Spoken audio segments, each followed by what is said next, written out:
Welcome to the Women in Public Policy Program's Seminar Series podcast at the Harvard Kennedy School.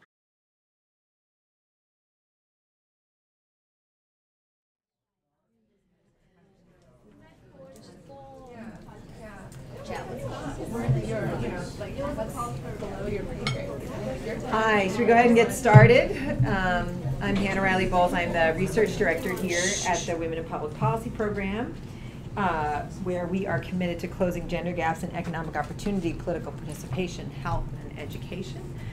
And I have the honor of introducing our seminar speakers, and we're very excited today to have Pinar Fletcher, who is a doctoral candidate in organizational behavior here at Harvard. She is going to talk about competing at all costs, dysfunctional competition, and gender.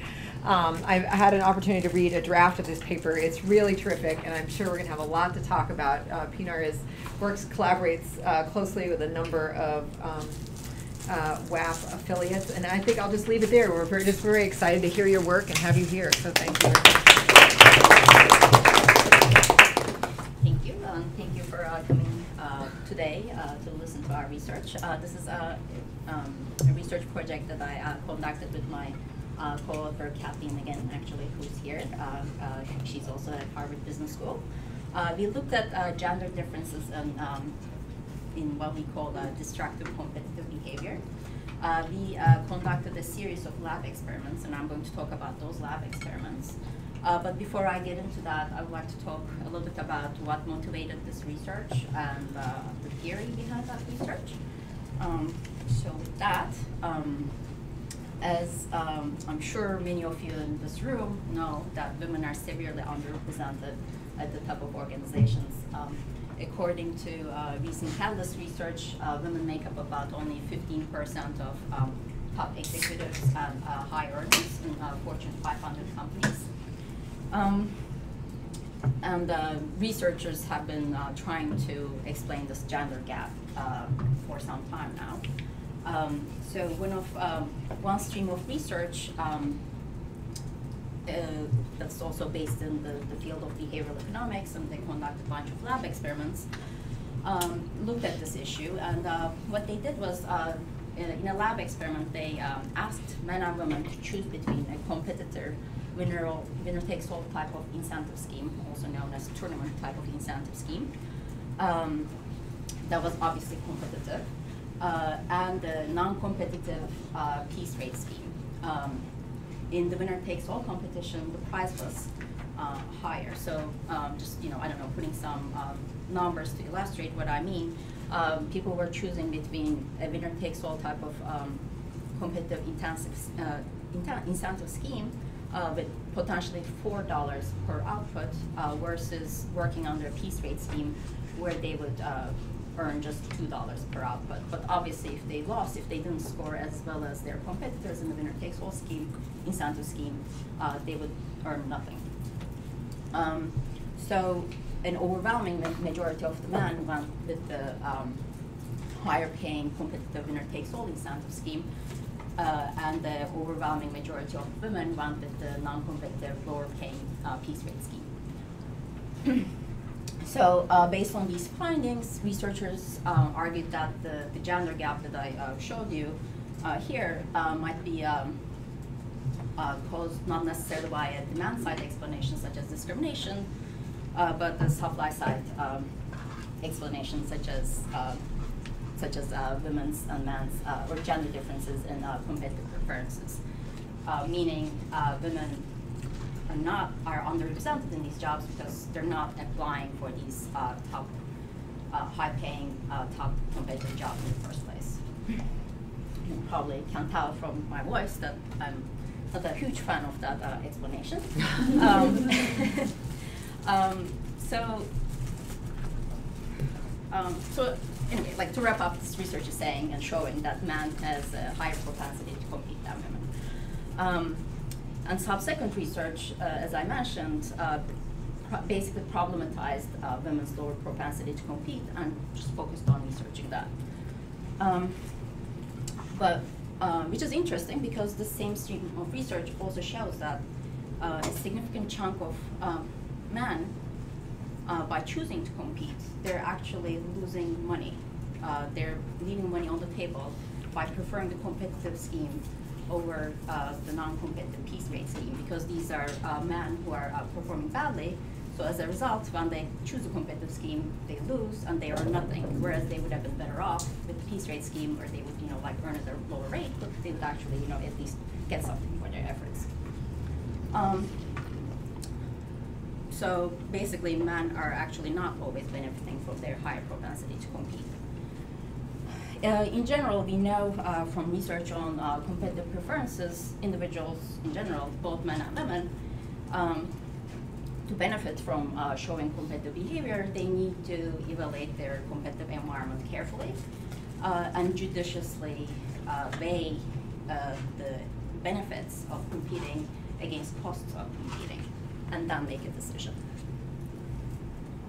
So, going back to the example that we talked about, before they apply for competitive, high-paying jobs, both men and women, they need to look around. First of all, they need to decide what their qualifications are, who their competitors are, and how they rank against those competitors. If just being competitive reflexively without and applying for jobs that you might not be qualified for, or getting yourself compared side by side with somebody who is, who has like much superior performance or experience than you, is not necessarily going to help you. In fact, it might hurt you rather than help you. Yet, we know little about men and women's relative ability to evaluate the competitive context with a view towards gauging its benefits against its costs. This is because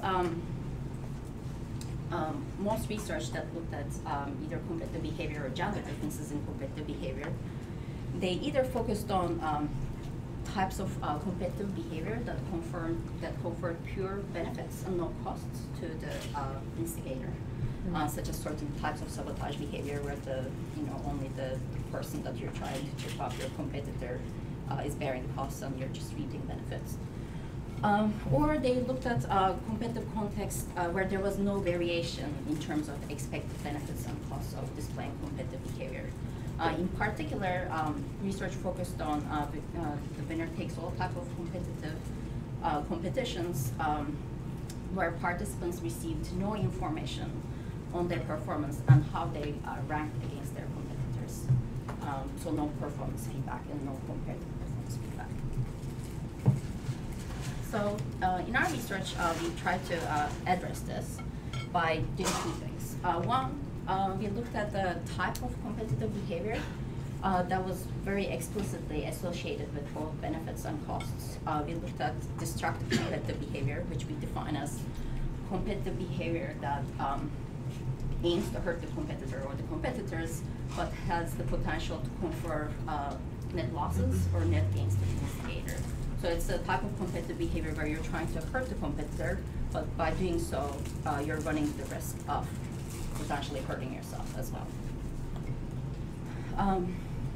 And we also looked at the variety of competitive contexts that varied in terms of expected benefits and costs of displaying competitive behavior.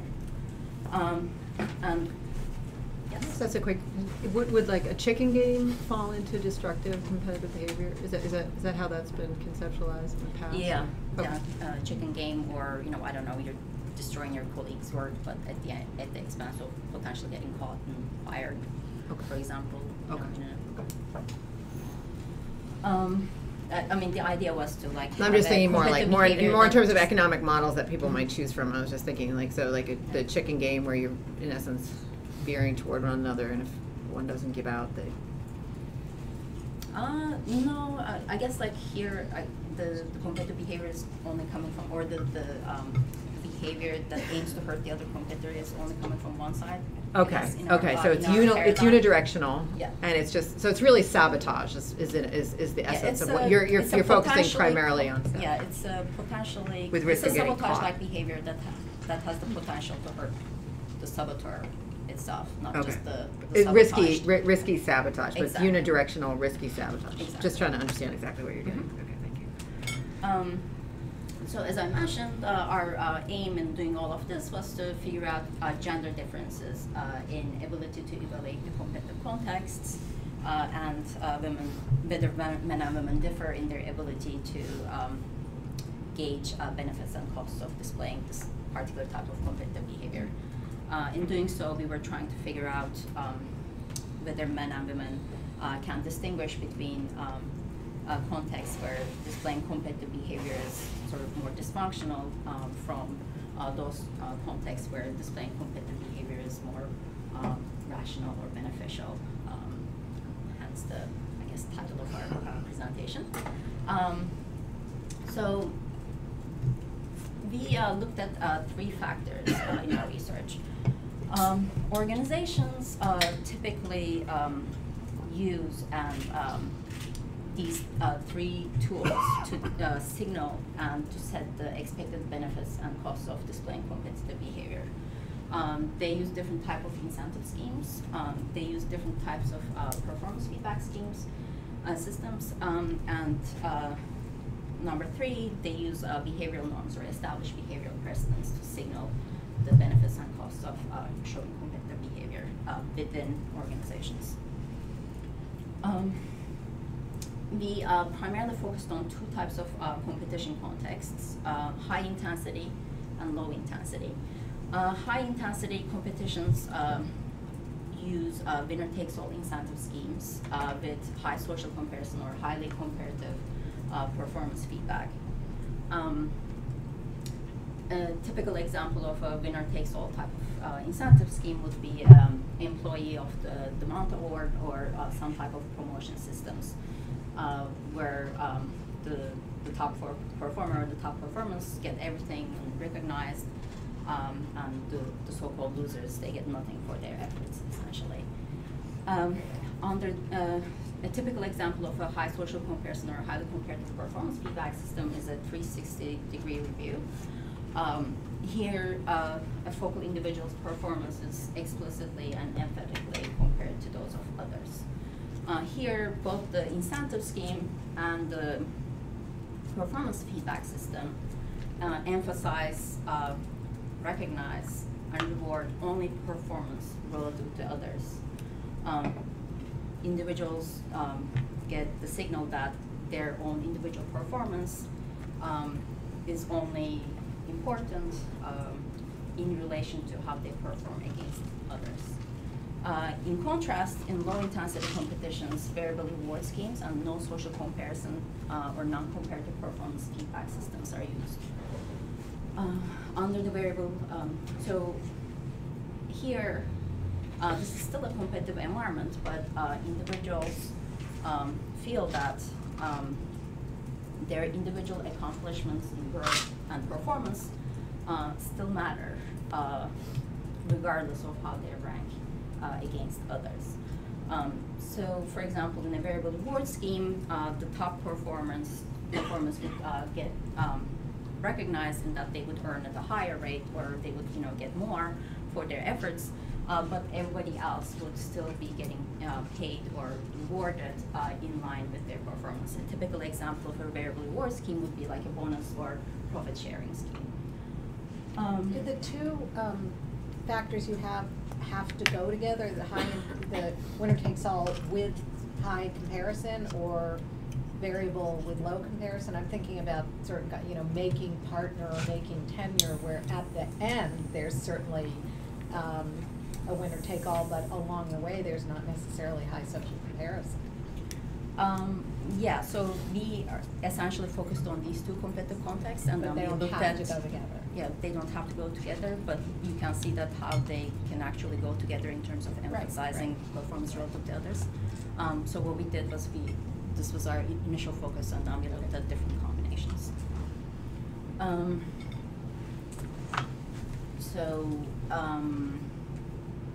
Yes, so I guess back to low intensity competitions and what I mean by non-comparative, no social comparison performance feedback systems. So here an individual would get reviewed or would get feedback in relation to how he or she did over time. or relative to a more objective defined performance benchmark, such as an organizational goal or a personal goal.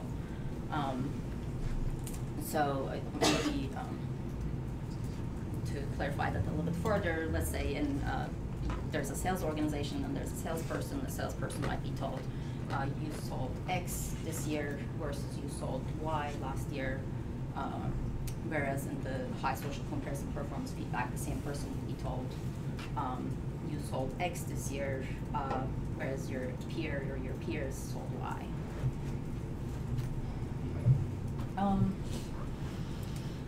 So in high intensity competitions, individuals get strong, clear cues that winning and beating their competitors, doing better than their competitors is everything. As a result, expected benefits of being competitive or showing destructive competitive behavior and trying to trip up your competitor has a relatively high expected benefit, and consequently, it has a relatively low expected cost. The benefits and costs are also relatively certain because of the incentive scheme and because of the high social comparison performance feedback, because you know where you stand relative to your competitors. In contrast, in low intensity competitions, you're getting more weak, ambiguous signals as to the appropriateness or optimality of engaging in such destructive competitive behavior. For example, the incentive scheme tells you that winning is good, but even if you don't do better than others, that's okay as long as you maximize your own potential because you're still getting paid in relation to your performance. So here, expected benefits or in general, expected net payoffs of engaging in destructive competitive behavior are relatively low and uncertain.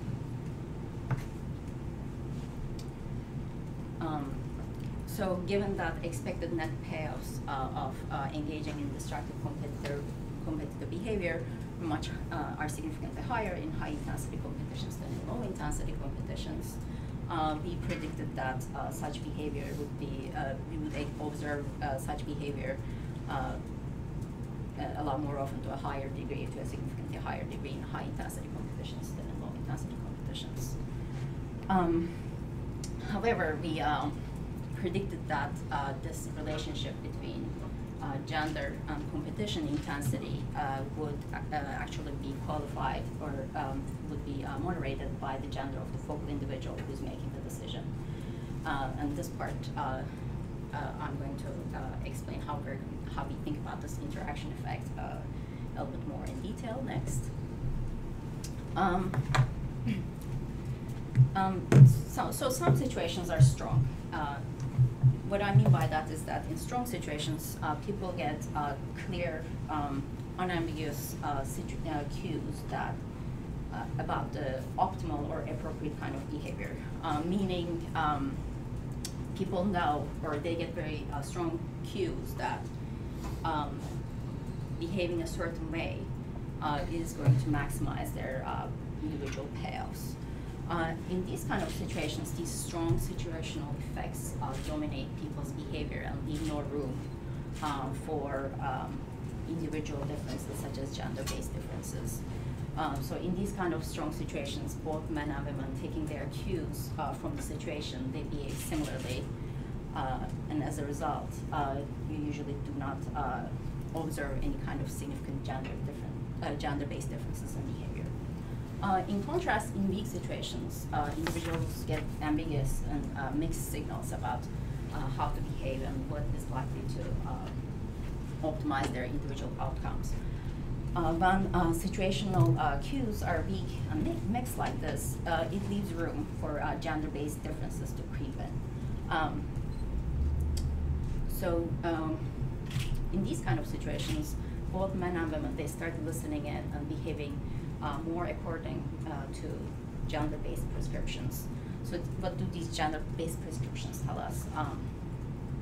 For men, these gender-based norms dictate that men act competitively and assertively, be achievement-oriented, be individualistic. In contrast, these same gender differences tell us that women should be mindful of others' interests, be other-oriented, communal, and more. Because of this, in weak situations, men and women's behavior start diverging, and we see significant gender differences. My favorite research that shows this effect actually is research conducted by Hannah and my co-author Kathleen McGinn with Linda Babcock. There they looked at gender differences in negotiation performance, and they found that when there was no ambiguity about like which issues can be brought to the negotiation table or whether negotiating was appropriate at all, men and women behaved equally assertively and they performed equally well. But when there was ambiguity about what can be negotiated, then women started pulling back and they acted less assertively in negotiations, and as a result, men had a better performance in negotiations than women. Competitive negotiations.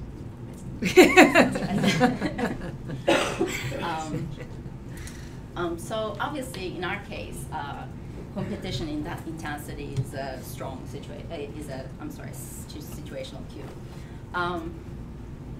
High intensity competitions are strong situations. Here, expected payoffs of displaying destructive competitive behavior are relatively high and certain.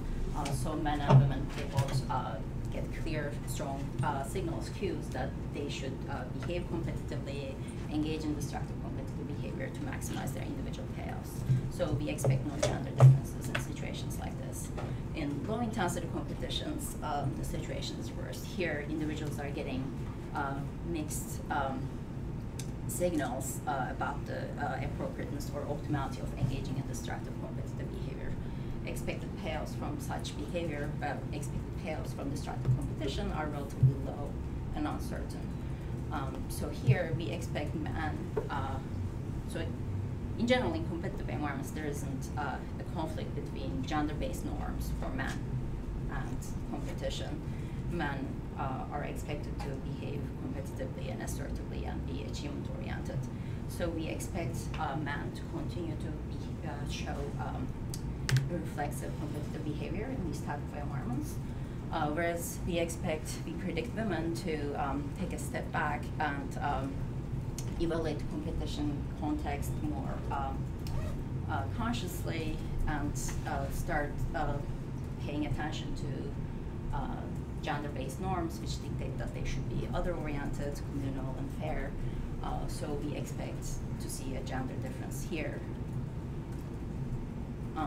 So this formally translates into a significant interaction effect between gender and competition intensity, such that in low-intensity competitions, men would show a higher propensity for destructive competitive behavior than women. And women, women in high-intensity competitions would show a significantly higher propensity for destructive competition than in low-intensity competitions. So to put this interaction differently into, I guess, like English, we expect women to change their behavior in response to the changes in the competitive environment, whereas we expect men to continue to show similar reflexive competitive behavior across different competition contexts. As I mentioned, behavioral norms are another regulator of competitive behavior or destructive competitive behavior in organizations. They, just like incentive schemes and performance feedback systems, they signal expected benefits and costs of displaying such deviant behavior as destructive competitive behavior. So for example, if an employee sees that her boss is engaging in destructive competitive behavior, she would be more likely to emulate that kind of behavior, thinking, oh, you know, this is being rewarded in this type of organization. But we know from past research that looked at the influence of these behavioral norms, they tend to be effective only in weak situations in low intensity conditions. So we also looked at how behavioral norms affected this type of destructive competition, individuals' destructive competitive behavior. And we also looked at how these behavioral norms affect the gender gap in behavior we saw earlier, or we are predicting. And we still, given that this is a weak situation, we predicted that there would still be differences in how men and women react to these behavioral norms. So again, formally, we're in low intensity competitions, we're predicting that behavioral norms or precedents established by others would be emulated by the observers, meaning competitive norms will increase such behavior and non-competitive norms will decrease such behavior. But again, given that this is a weak situation, low intensity competition, we expect both men and women to be more responsive to the behavioral norms that correspond to their respective gender norms. So this is a roadmap of our studies. In study 1 and study 2, we examined the effect of competition intensity. And in study 3, we isolated low intensity competitions, and we looked at how behavioral norms affect men and women's behavior in those situations. So in our lab experiments, we paired participants with a competitor. We held the competitor constant. It was the same person, it was a real person. It was a person who performed relatively well in the task we assigned participants. Specifically, that person was performing about 1 standard deviation above average because we wanted to give all participants across conditions a reason to ponder engaging in destructive competition. We gave participants this somewhat annoying task of what we called a capture task. We gave them these random alphanumeric codes, and they were supposed to look at, see these codes on the screen and retype them as fast as they can because they were operating under time pressure. And they were given a practice round of this task before they started, and then they moved on to the paid rounds. So in study 1, we had a 2x2 between subjects design. Participants were male and female participants were assigned either to a high intensity competition condition or a low intensity competition condition. In high intensity competition, winner takes all incentive scheme was used along with high social comparison feedback. Under the winner takes all incentive scheme, participants learned that in each round they would earn 3 cents per captcha that they transcribed, provided that they score higher than their counterpart. And under the high social comparison feedback system, at the end of each round, they learned what their score was in that round and their competitor's score. In contrast, in low intensity, they got paid under variable reward scheme, and they learned that again they were going to get 3 cents per captcha transcribed if they scored better than their counterpart, but if they didn't, they were going to still get 2 cents per captcha transcribed. Under the no social comparison feedback system, at the end of each score, they learned their current score in that round and what they did in the previous round. So here we were giving them essentially information on how they performed across time, and we tried to focus them on trying to do their own best. So it's not complete no social comparison, right? Because they know if they get 3 cents, they know that they did better than their competitor? Oh, so they don't learn what they have earned until the very end of the experiment. Oh, I see. So, so then, So these guys. But these guys are every round or something they're learning? I'm sorry? These guys every round they find out or something? Like how often are these guys getting the social comparison information? In the high social comparison? Yeah. At the end of each round. So At they the know. end of, okay, and these guys just do multiple rounds not knowing anything. Exactly. I see. Pinar, there's another question. Oh.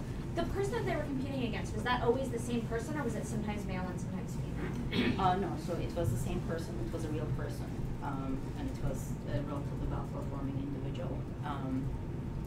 And we gave that information completely gender completely gender neutral ways. And we asked participants at the very end if they assumed anything about the gender of their counterpart. And most people didn't, and that didn't seem to have any effect on their behavior, but I'll talk more about that.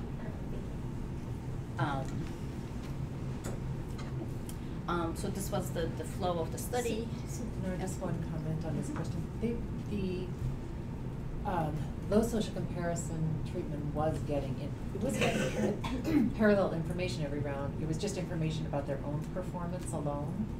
The other was getting information about the other side's performance. You don't actually know if these CAPTCHAs sort of how they're doing as you go along. So it wasn't like they were just sitting there getting no information. They were just getting feedback on their own performance. Not payment, just feedback. Just feedback on their own performance. Yeah. So you just tell like you did so many, and then they don't know whether they got 2 or 3 cents until the end. Yeah. That's where I got confused. I wasn't clear if they were getting their 3 cents. If they were getting their 3 cents, then they would know. Yeah. I'm wondering, in high intensity and low intensity, so did you say they're both getting information on like who they're competing against, or no? I'm sorry, say that again? Like, are they both getting information about like who they're competing against? Did you say that? Or no? So everybody knew that they were competing against somebody. Like, did they know who? That's what I'm saying. Like, who it would be, or? They just know that it's a person Oh, okay. participating in the same study under the same conditions, Okay. under the same instructions, Okay. set of instructions, and under the same set of rules. Okay. So this was the flow of the experiment. Participants completed practice round 1, round 2, and then just before they started round 3, they were asked to make a decision. Essentially, so this was our main dependent variable where we studied the propensity for destructive competition. Essentially what they could deduct up to 16 points from their competitors' next round score. But if they did so, they lost points from their own score up to 5 points. And higher point deductions were more costly, so at the one extreme they could deduct up to 16 points from the participant's next score, but then they would lose 5 points from their own score. At the other end of the extreme, they can choose not to engage in destructive competition at all, so they don't deduct any points from the other person's next score, and they don't lose anything from their own score. So these were our findings. We're looking here at the points that participants chose to deduct from the other person just before they started performing in that round. As you can see, as we predicted, men's behavior did not seem to change across different competition structures, whereas women showed a significantly lower propensity for destructive competition in low intensity than in high intensity, which created the significant gender difference we see in low intensity competitions. Next, we looked at the actual net payoffs, the net profits or losses the participants were able to reap from these point deductions from engaging in destructive competition. So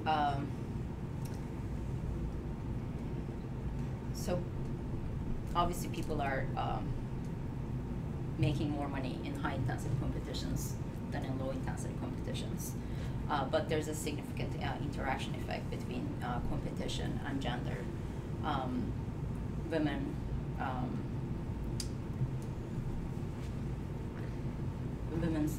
Women's payoffs, because their behavior is responsive to what's going on in the structural, in the competition structure, they are earning more, they're reaping more benefits from point deductions from engaging in destructive competition.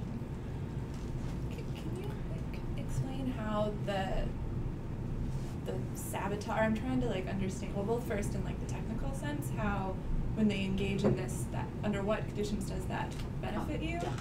And then and then secondly, I'm trying to relate as you go along to what these examples might look like in the working world. So Hannah's example of sabotage, that idea of someone catches you, you lose. But what would this type of situation look like in a real world? So yeah, thank you for reminding me. I actually meant to talk about that. So I guess I'll talk about some extreme examples to make a little bit more sense of when participants get a profit versus a loss. So at one extreme, if you are if you're in a high competition intensity condition and you're working on the winner takes all incentive scheme, and you deduct points, and because you deduct points, you win, and then you make a bonus that you wouldn't have made otherwise if you didn't deduct points because you would have lost. You are making a pure profit from engaging in destructive competition. So I guess in the real world, let's say I know that so there's like a request for proposal, and each employee who's at the same level, they're expected to prepare a proposal to respond to this. And you know that the person who creates the winning solution for the client, they're going to get a promotion. So you prepare it, and then like your main competitor, your chief competitor, prepare something, and then just before the day of presentation, you go and either fiddle with her numbers or something, or you just like completely destroy, delete whatever for presentation, and because of that you get the promotion and she loses out. So that would be equal to that. But don't you lose points too, right, in the game, right? Yeah. So and you so you lose points, but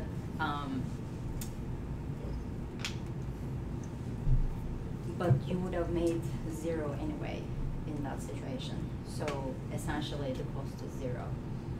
So in the real world example, if you were caught, then you would have borne that cost and probably got fired, but because you didn't and you ended up getting a promotion, it's a pure profit. I'm wondering how analogous it really is, because if I was playing a game and felt like part of the strategy of the game was to deduct points from other people, that wouldn't be like an ethical question for me. It would just be like, oh, I'm playing this game. Whereas like just deleting my competitor's presentation would be this huge, like there's no way I would consider doing that. So to me, in the game, I could totally see myself being like, ooh, what's the best strategy here? I'm playing a game. So without obviously, this is an abstraction, it's an experiment, and that's why I've been choosing my words very carefully, and I actually did not use the word sabotage.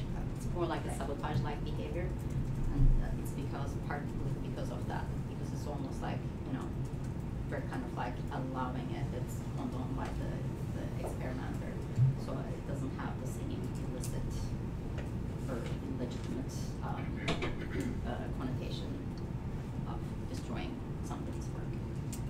Yeah. So maybe another analogy would be going negative in a campaign. So winner takes all campaign, doing negative campaigning. Negative campaigning is risky to me because it's not that positively perceived, but I get to hurt the other thing. That might be, maybe that's a stronger real life analogy. Yeah. Can you go back though to just the slide right before this? Like, why are the women doing better in high intensity if there's no gender difference in behavior in high intensity? The second experiment will explain why. Okay. Just to give you a preview, it's because they're paying attention to where they rank against their competitors, and men are just not paying any attention. Okay. So what you see? So then you all right? Good. So women are sabotaging, if I can use the word sabotage, when it will be useful. Exactly. And men are just. Yeah, they're just reflexively sabotaging. Thank you for saying that, Max. It's really hard for us to say.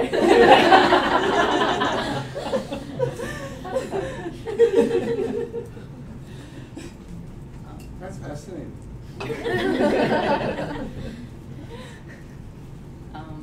So, any other questions?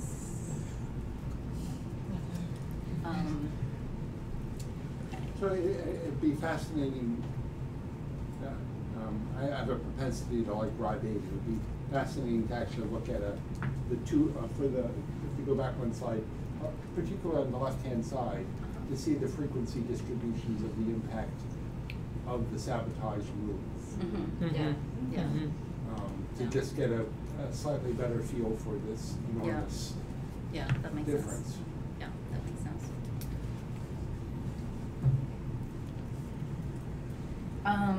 So to wrap up the findings. I'm sorry. Yeah. One more time.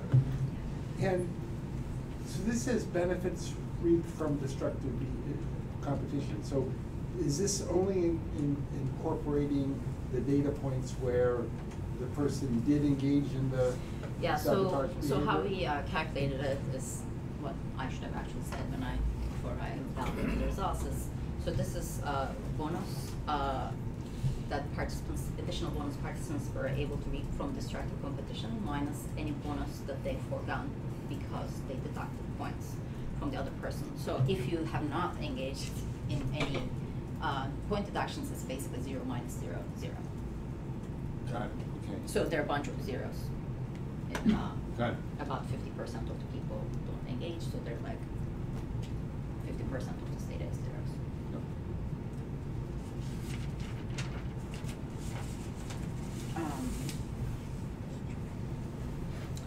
So just to wrap up these findings, it seems like women, they're more attuned to what's going on in the competitive environment, they're more attuned to the competition context and structure. As a result, they're changing their behavior significantly, whereas men, they seem to be behaving somewhat reflexively and showing a similar propensity for destructive competitive behavior across competition conditions. And because of that, women are reaping more net benefits or more net payoffs from engaging in such behavior than men. So in study 2, going back to your question, we separated the incentive scheme and performance feedback system and manipulated them separately. So what we ended up with was a 2 by 2 by 2 between subjects design. But the instructions, the study procedures were exactly the same otherwise. So here, participants, male and female participants, they were assigned either to a variable reward scheme or a winner-takes-all incentive scheme, and then separately, they were randomly assigned either to a high social comparison or no social comparison condition. These are the results on point deductions or the men and women's propensity for destructive competitive behavior. So, obviously men are the blue bars, and as you can see, there's a remarkable consistency across conditions, whereas women's is the green, and it's almost like a downward stepwise function. And again, we're replicating the findings from our first study. We essentially did not have these two middle bars in the previous study. We just looked at these two extreme cases. And we are replicating these findings. No gender differences here in high intensity, and significant gender differences in low intensity caused by women's tendency to change their behavior, their responsiveness to what's going on in the competitive context, whereas no change here. And again, we looked at the net profits or losses, net payoffs that participants were able to reap from these point deductions from destructive competition. Again, we calculated it the same way. Any additional bonus participants were able to get, minus any bonus that they gave up because they chose to deduct points.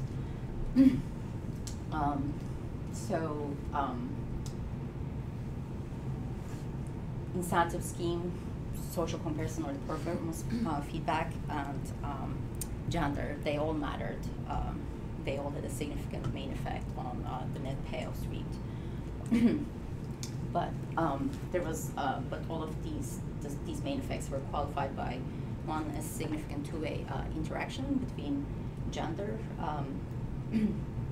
and social comparison, availability of social comparison, and a marginally significant three-way interaction between all of these three factors and the two-way interaction between gender and incentive scheme. So putting that in English, what we find is that women are significantly more able than or more competent in factoring in social comparison information into their decision making before they engage in this type of destructive competition. But that effect is qualified by that three-way interaction. So essentially, women are particularly adept at doing so, factoring the social comparison information and where they stand against relative their competitors in under winner-takes-all incentive schemes. Or putting that differently, men seem to appear to factor in the type of incentive scheme that they're working under to some extent, although not as effectively as women, but they are factoring in, they're not factoring in the social comparison information, the information on their competitors at all when they make their decision. Could you say a little bit about your population? Are all those women and men the same, or how did you sample your participants? So these first two studies were conducted on Amazon's mechanical platform. I don't know if you're familiar with that. So they're basically like an American population.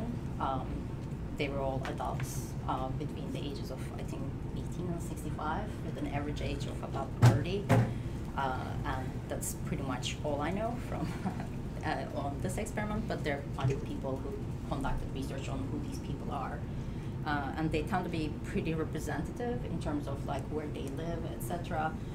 They actually tend to be like fairly well educated and obviously very computer literate people. Most of them, they tend to have at least some college education. And what else? But they tend to be low income Americans. All low income. Not all low income, but like low to average income, I would say. These things, I mean, studies on the mechanical turk, they don't pay that much. You're essentially getting paid, I think, like $6 to $7 per hour. So you're, like people who, be willing to do a job for minimum wage. It's basically what you should Did you also look for differences within the group of men and the group of women? In-group differences? I don't understand that. What do you mean? Did you find? Oh, I see. Variation. Like age. I didn't look at that at all. Oh. Yeah. And I guess like one more thing, they tend to be white. Okay. Overwhelmingly white. So our next study we did actually at Harvard's lab, and we get the same results. Any other questions? So I guess I skip these.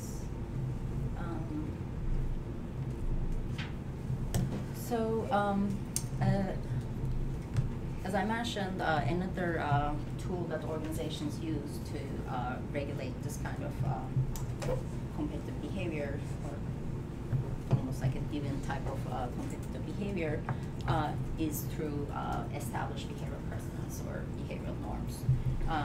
As I mentioned, past research shows that they tend to be effective in low intensity competitions in weak situations, so that's what we looked at. As a reminder, we expected, behavioral norms and behavioral precedents to be imitated by observers, and we expected to find gender differences given the situationally weak environment. So in this study, we took male and female participants, and they were randomly assigned to one of the three behavioral norm conditions. So this is essentially a 2x3 between subjects design. So the no behavioral norm condition is essentially the control condition, and this is almost exactly the same condition as in the low intensity competition condition in the previous two studies.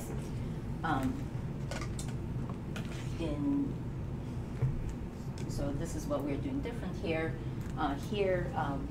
participants, in the non-competitive behavioral norm condition, participants observed another participant, somebody we designated as a leader, refrain from destructive competition. This person was given an option to engage in point deductions, but this person chose not to engage in destructive competition or point deductions. In the competitive behavioral norm condition, the reverse happened. Participants saw that the participant was given an option to engage in destructive competition, and they did so to the fullest extent. They deducted the maximum number of points. So this was the flow of the experiment. Again, they did the same task, practice round one, and then just before round 2, we asked them to make a decision about point deductions, again, exactly the same way, using the same options. So here we measured their baseline propensity for destructive competition.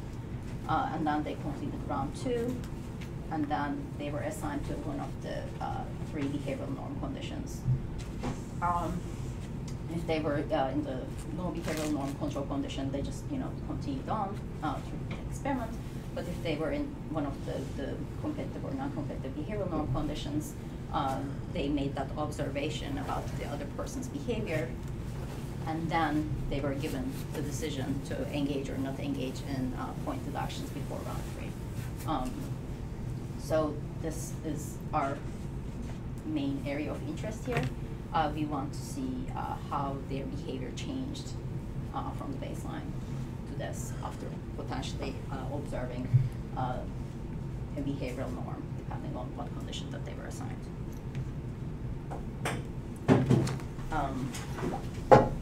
So this is the main effect of behavioral norms on propensity for destructive competition. So this here is our control condition, and as we predicted, those participants who observed the non-competitive behavioral norm significantly decreased their propensity for destructive competition. Contrary to our predictions, competitive behavioral norms did not have a significant effect on people's propensity for destructive competition. So this comparison is significant, but this is not. So next, as you might remember, we had predicted that men and women would be influenced differently based on because gender prescriptions for men and women are different. So this is what we study here. I guess before I get into this, I should say that so this over here, before the influence of any behavioral norms, this essentially replicated our results. Men were significantly more likely than women to engage in destructive competition. So now we're looking at how that changed.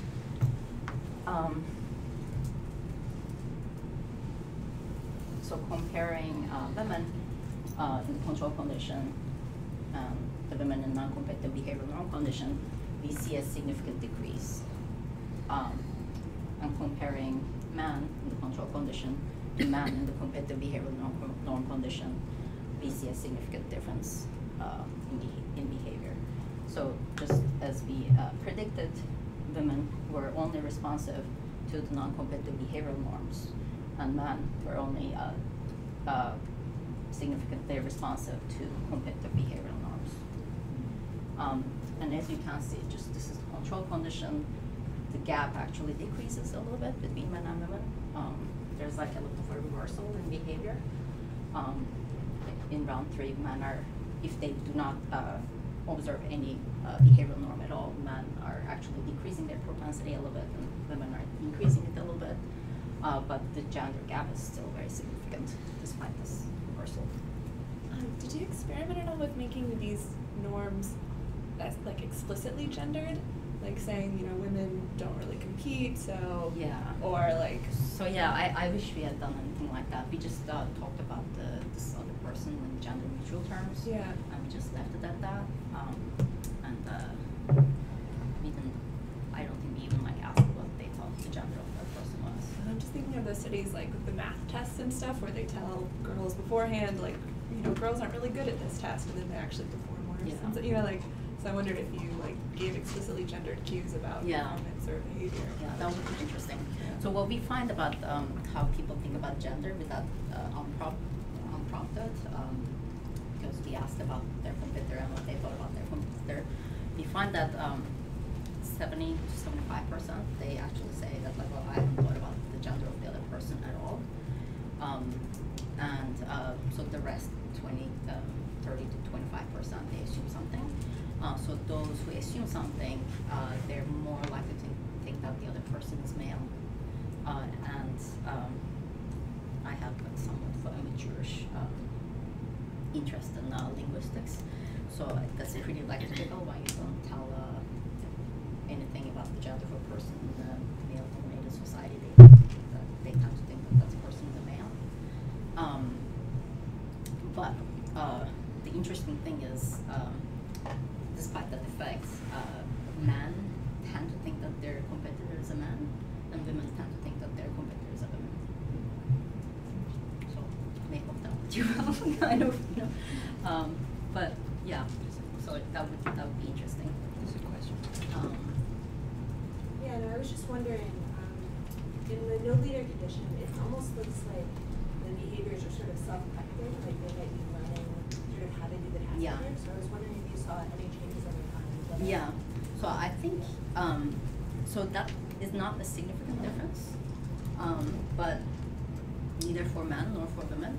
But I think if you kept on doing that, I think, or I would hope that people would start, you know. Yeah, do you have a sense like whether the gender difference is, you're sort of capturing like that initial reaction? Yeah. But then like people would adapt to the condition. Yeah. They might go So away. it seems like at least 2 times in quick succession, it doesn't, you know, remove the gender gap. But that doesn't mean that it won't completely disappear if you keep on doing that. But I have to say that I would be careful about that because, I mean, I would like to study that. I don't know what the answer is. But you need to be able to be careful about the conclusion too. Because how often are you exactly in the same situation in the real world? So if the situation is a little bit different, people might still revert to their initial reaction. So. Can we go back to studies 1 and 2? I think that your enormous result.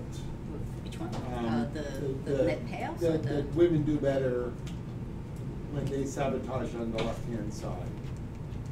Would that work with just male and female Harvard undergraduates? I know you don't know the answer, but Yeah, I don't know the answer, but I know that I did the same experiment in low-intensity competition condition only, and it worked. So I think I'm wondering whether this is a sabotage result or women are dramatically more sensitive and therefore more effective at identifying how to behave in mixed motive contexts. And if it's the latter, and the reason I asked about Harvard was to do a better job of controlling for other variables. So on MTurk, gender could correlate with lots of different things.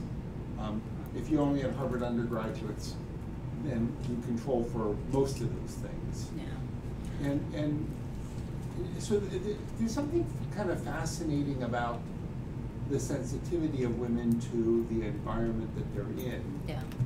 So that's the question we're not answering. We're saying, I mean, the conclusion we're drawing is that women are more sensitive to the competitive environment, or it could be that they're just more sensitive to their social environment in general. Right, but what you have here on the left-hand side is an enormous result for the superiority of women in a profit-making context based on their social sensitivity. I don't think that I've ever seen that in any environment.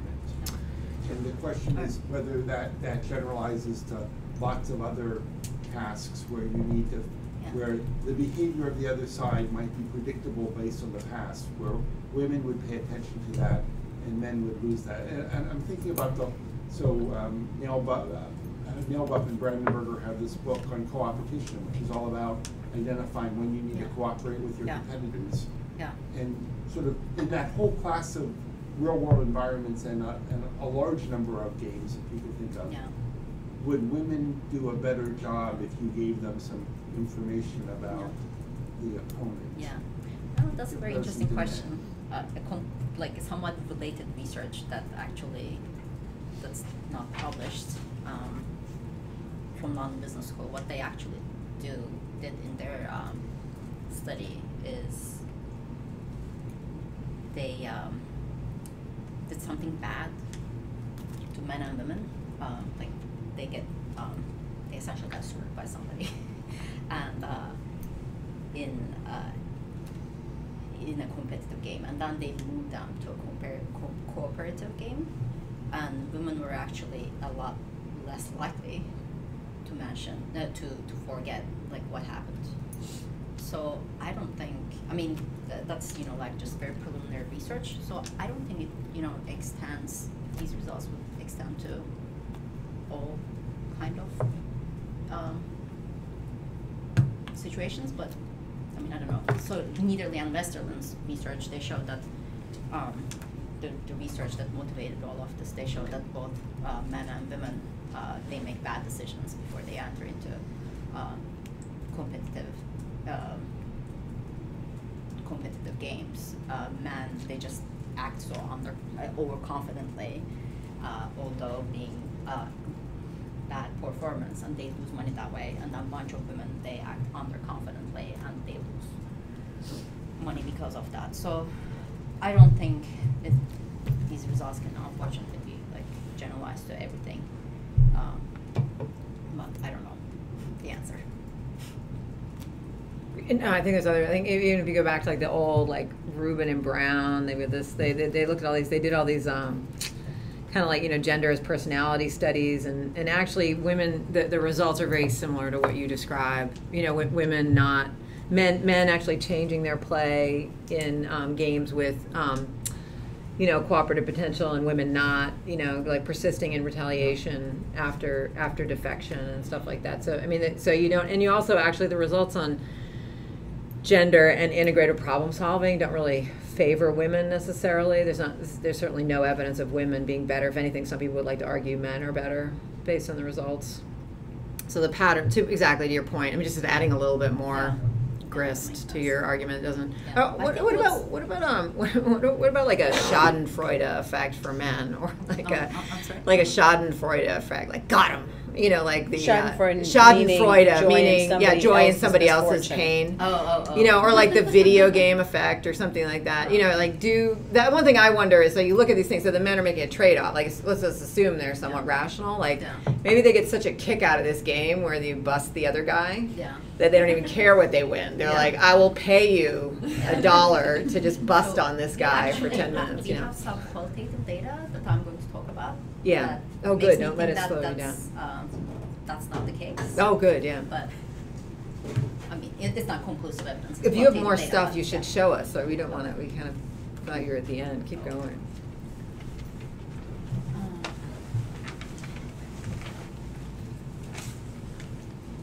Okay. So what we did in all of these studies, at the very end of the study, we asked participants why they chose to deduct or not deduct any points without any prompts. So then we went and looked at those answers and we coded them, and some common themes emerged. So for deducting points, those who actually chose to deduct points, a very overwhelming majority, 90 to 95% across studies, and these patterns were pretty consistent across different studies with two different populations. They used a utilitarian, pragmatic, self-serving type of justification, like I thought I would win this much, I would lose this much, so I went and did it. It's like, or simply something like I just wanted to get more bonus. And not very surprisingly, you're a lot more likely to come across an explanation like this in high intensity competitions than in low intensity competitions. And the very interesting thing here is that we find a significant gender difference, but there is no gender difference in high intensity competitions. That gender difference emerges only in low intensity, meaning women are probably realizing this no longer makes pragmatic sense. I'm not sure why. Maybe they're just thinking like, oh, we should be fair. This is the nasty thing to do. Or because they're like, oh, hold on a second, this just doesn't no longer make sense. It won't create a profit in this environment. And looking at the payoffs, it seems like they are thinking about payoffs, but can't really decide that conclusively, I think. So another 5% of them claim that they deducted points because of some sort of like other directed strategic reasoning, something along the lines of like, oh, I deducted points because I thought the other person would deduct points, so I was like trying to counteract that. So for not deducting any points, so these are the people that did not engage in destructive competition. The leading explanation was a concern for fairness.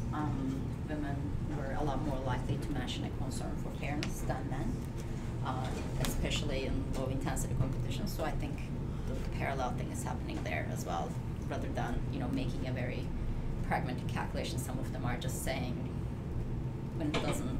Maybe they're also just like being reflexive when it no longer makes sense, when the situational effects are not dominant. Maybe rather than thinking very rationally about it, they might just be pulling back because like, oh, hold on, this is not fair. So I'm not sure. So the next reason that people mentioned, rationale people mentioned, which had a very high overlap with the first category, was a concern for the other. So this was like typically mentioned along with like, oh, like I wanted to be fair, and then they would tackle in a sentence like, I don't want to do that to the other person. It's a bad thing to do to another person. And then the third explanation, which is I think pretty interesting, is like a utilitarian, pragmatic reason for not engaging in destructive competition. So this was about 25% of the participants. So this is like, oh, I thought I was going to win anyway, or I was winning anyway. So why would I engage in point deductions and leave money on the table by doing so? And women were a lot more likely than men to say something along these lines. And so this last thing pertains only to the last study we ran, the behavioral norms. When people observe competitive behavioral norms, these gender differences between men and women about concern for fairness, concern for the other, they disappear. People. I just want a question of clarification. Maybe I missed that you explained this and I missed this, but they're playing against the same person all the time, and then they see how they did. But do they retaliate? So they deduct points from the other side, but is it like is the point reduction, or do they presume that's invisible? Like and the other side, because the other side never reduces points, right? Yeah, so they didn't know that view. So they're kind of doing point reductions blindly without knowing whether the other side is reducing points on them, and the other side never reduces points on them. Yeah, yeah. We left that just ambiguous at this point in these preliminary studies, and but it does seem like people are really like not paying that much attention to the like what happens next with the other person. It's only 5% of the people who didn't prompt them specifically about like, oh, what did you think the like other person was going to do? How did that factor into your decision? But unprompted, only like 5% of the people brought that into the discussion. So I already talked about this a little bit. It seemed like most people didn't assume anything about the gender of their counterpart, and those who assumed something, it didn't seem to have any effect on their behavior. So to, I guess, recap all of our findings, We're finding that women's competitive behavior is more context dependent. They seem to be more attuned to the competition structure. Just at the top of the hour. 5 minutes, Yeah. right? Yeah. And as a result, they adjust their behavior, and because they adjust their behavior in response to what goes on in the competitive environment, they reap more benefits from their behavior than men. So this kind of goes back to how I opened up the discussion. Men do not always benefit from their less selective and higher propensity to compete. We also think that our results might shed some light into seemingly contradictory findings in the literature. So past research found that women, they do not like to compete. They shy away from competitive environments, but they can be very competitive with each other to the point of blocking or sabotaging each other, as in the so-called queen bee syndrome.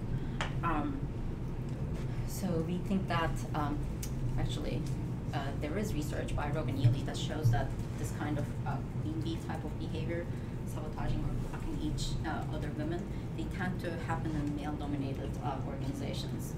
So we think that what might be going on in women's minds is that they might feel like they're in low-intensity competition with their relatively numerous male colleagues, and in a high-intensity competition with their few and more salient female colleagues. Winner takes all with high social comparison between the two of them. So as a result, ironically, they might be more likely to engage in sabotage-like behavior towards their male colleagues than their female colleagues. You mean the other way around? I'm sorry. Yeah. Yes. And that would actually, ironically, exacerbate the gender gap in these organizations. Fascinating. Yeah, that's. And finally, I guess more generally, these results also show some unintended negative effects of some motivational tools that organizations commonly use, such as 360 reviews or upper promotion policies to a certain extent.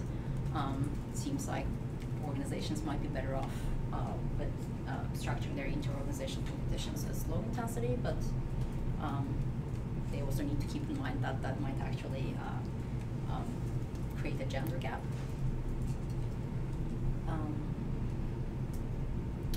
So I mentioned some of these things already, so rather than talking about these, are there any last questions, maybe, or comments? We only have a minute, so why don't you kind of wrap up with your. Okay.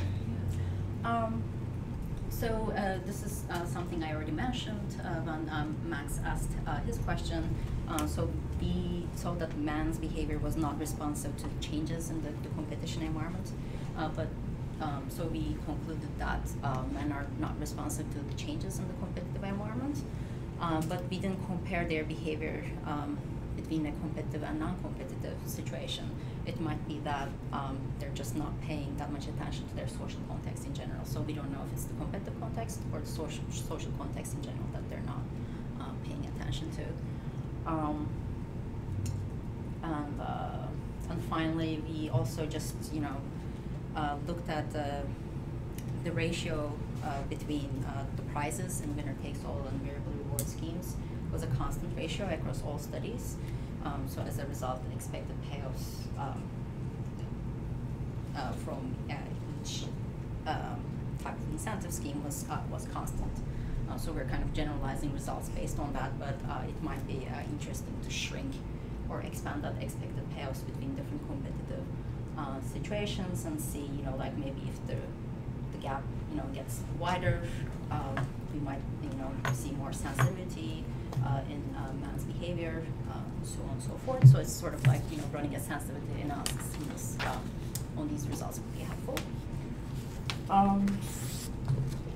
And I guess finally, there are some other managerial tools that can be used in the real world to counter this kind of behavior. We just use behavioral norms, but obviously organizations, they can allow explicit punishments or rewards for this kind of behavior. So you might be able to get different results using other such explicit, stronger managerial tools. Thank you very much. That's terrific. Thank you.